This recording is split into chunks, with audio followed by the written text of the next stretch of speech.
Well, watching all the action from the Murray inquiry was Roger Montgomery from Montgomery Investment Management, who joins me now in the studio. Roger, welcome back. Thank you, Ticky.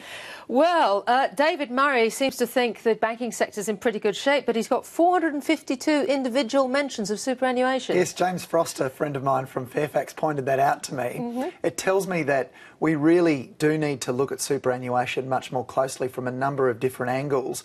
The first one, of course, is this idea of a minimum balance if you're going to have a self-managed super fund.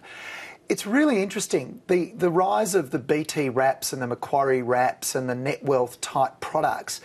Investors with a lot less money in their super funds can now trade ETFs, they can trade shares directly, they can invest in funds directly without needing a self-managed super fund. So I like the idea of a minimum balance if you're going to go to the trouble of a self-managed super fund, which you don't need given these new products. There's also this issue, which we've just covered, about the banning of borrowing to invest. And you saw the self-managed super peak body, as it were, railing against that. What's your view?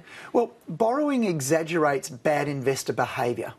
The other problem is that when you borrow, in Australia, because of our structures, we're allowed to borrow, we're allowed to leverage a lot more in property. And so what will end up is a situation where superannuates have too much money in property in one asset class. So really what that means is that either Treasury or the Reserve Bank of Australia needs to create some sort of asset allocation benchmarks that superannuants can follow, because really they're on their own.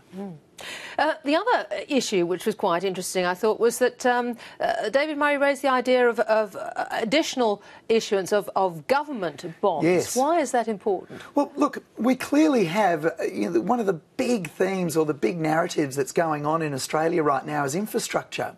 And the only solution seems to be sell assets and then join in a private partnership, and that doesn't always give us a great social benefit, because the roads that are built don't have rail lines on them, or a free lane is closed in order for a tolled lane to be built. We've got a group of people who want income, and they need income, and I think the Murray inquiry is saying that we need to think about mandated income, retirement income products. Well, why not marry the two?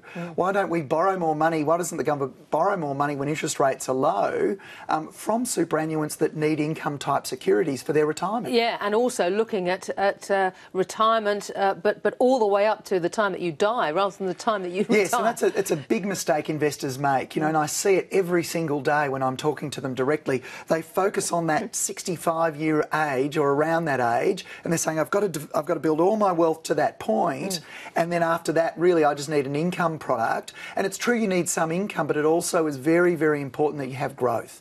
And if you're in an income product, what you're going to find is inflation will erode that wealth.